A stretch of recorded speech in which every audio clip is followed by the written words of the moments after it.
আসসালামু আলাইকুম। আমি ফাতেমা আর সবাইকে স্বাগত জানাই ফাতেমা কিচেনে। আজকে আমি আপনাদের সাথে শেয়ার করব ঝাল মিষ্টি পিঠা।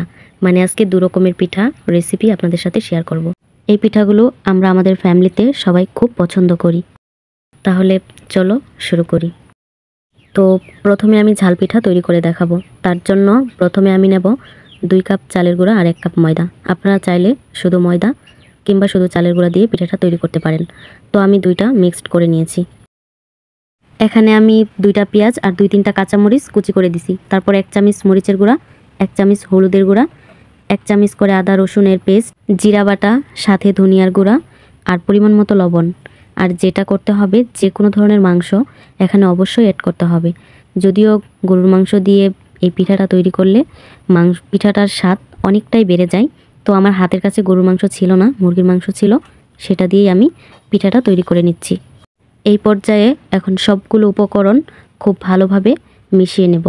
আর হ্যাঁ, এখানে হালকা কুসুম গরম পানি অ্যাড করেছি। আর অবশ্যই পিঠাটা বানানোর আগে আটা যদি চালের গুঁড়া থাকে তাহলে সেটা একটু হালকা করে ভেজে নেবে, তাহলে দেখবে পিঠাটা অনেকটা সফট হবে। এভাবে আমি ডোটা তৈরি করে নিয়েছি। তারপরে আধা ঘন্টা রেস্টে রেখে দিয়েছিলাম। কড়াইয়ে পরিমাণ মতো তেল দিয়েছি। মানে পিঠাগুলো বেশি তেলে ভাজবো না, অল্প তেলে ভাজবো। আমার কাছে অল্প তেলে ভাজলেই বেশি ভালো লাগে। তো লাল করে ভাজবো। দেখো পিঠাগুলো দেখতে কতটা আকর্ষণীয় আর লোভনীয় হয়েছে, লাল করে ভাজা হয়েছে। পিঠাগুলো হয়ে গেছে, এখন আমি নামিয়ে নেব। আর এটা খুব সামান্য অল্প আঁচে ভাজতে হবে, যাতে করে চুলার হিট বেশি না হয়, তাহলে অল্পতেই পুড়ে যাবে আর ভেতরে সিদ্ধ হবে না, কাঁচা রয়ে যাবে। এক কথায় অনেকটা সময় নিয়ে পিঠাগুলো ভেজে নিতে হবে। পরবর্তীতে আর বাকিগুলো ছিল ওইগুলো দিয়ে দিছি। এগুলো এখন অল্প আঁচে আস্তে আস্তে ভেজে নেব। ফ্রিজে না রেখে ১ সপ্তাহের মতো পিঠাগুলো সংরক্ষণ করে খাওয়া যাবে। আমরা প্রায় সবসময় বানাই, তৈরি করি পিঠাগুলো। আমার কাছে বেশ ভালো লাগে। তো যদি ভালো লাগে তাহলে অবশ্যই একবার ট্রাই করে দেখতে পারো। ভিডিওটা কোথাও যদি একটু ভালো লাগে প্লিজ একটা লাইক করে দিবে। আর অবশ্যই একটা কমেন্ট করে জানিয়ে দিবে পিঠাগুলো কেমন হয়েছে। এখন আমি তৈরি করে দেখাবো আমের মিষ্টি পিঠা। প্রথমত এখানে আমি একটা পাকা আম নিয়েছি। আমটা একটু সাইজে বড় ছিল, অনেকখানি গ্রেভি বের হয়েছে।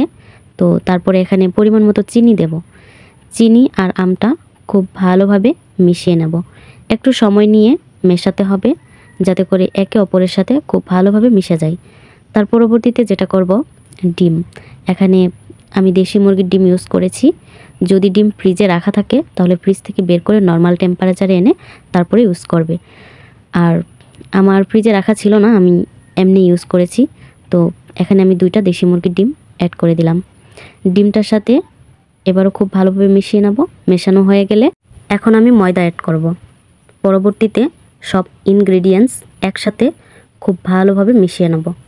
একটু সময় নিয়ে হাত দিয়ে খুব ভালোভাবে মেশাতে হবে। আমি একটু চামচ দিয়ে নাড়াচাড়া করতেছিলাম।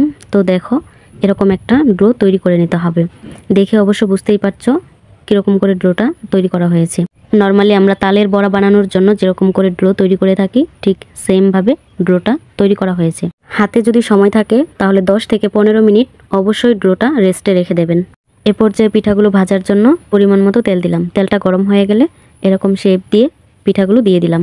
এখন অল্প আঁচে উল্টে পাল্টে পিঠাগুলো ভেজে নেব। তো দেখতে থাকো কীরকম করে ফুলে পিঠাগুলো। দেখেছো কি সুন্দর করে ফুলেছে,